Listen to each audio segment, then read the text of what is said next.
Hey guys, Emily, and let's start on discussion board one. So for the first question, tell us or if my view of women in leadership has changed. It hasn't really. I still hold on to the idea that women shouldn't be pastors, shouldn't be shepherding. From that passage, it says women should not be over men, but yeah, there definitely should be in ministry and yeah. Um,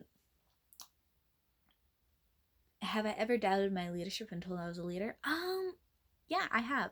But I believe that is because I was not confident in my gifts, or because I had never been told that before, and it's hard to adjust to a new idea and a new perception of yourself.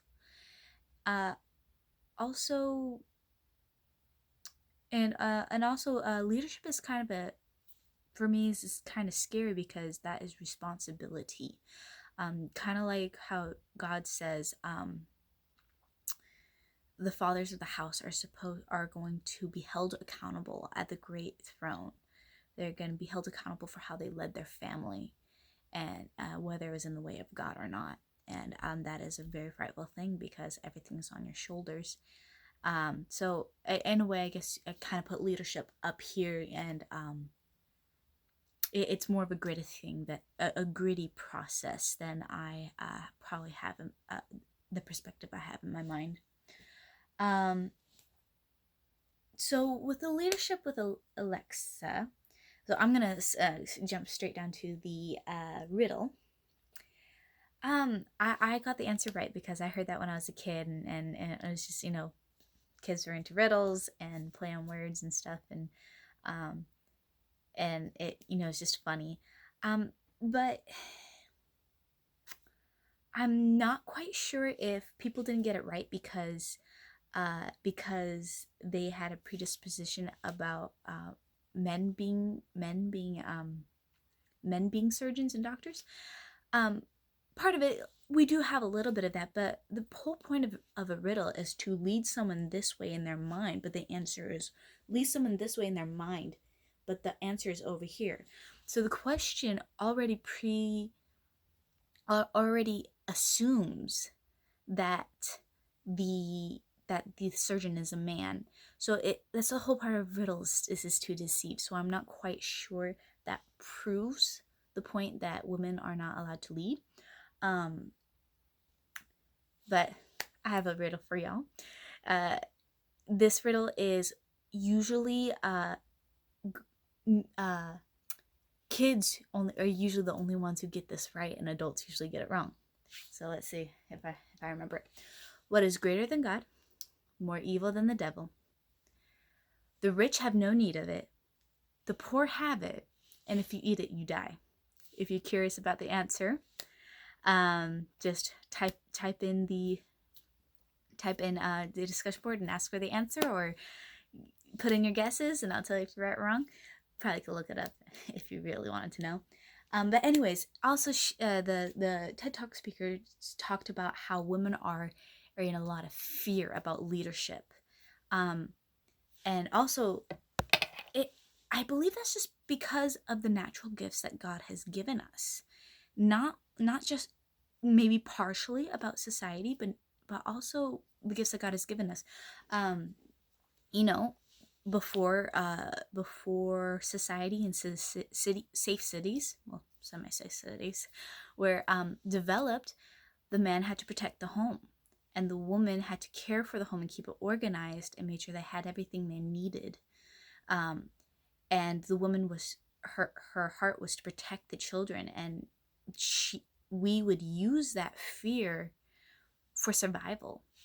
And while men are more or either trained, or I think it's more innate by how their brain works to take risks and do the dangerous jobs for caring for their families.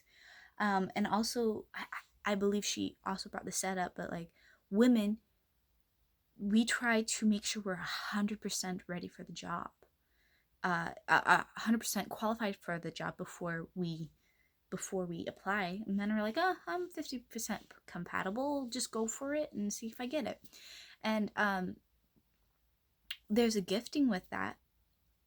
And yeah, it's just how our brains work differently.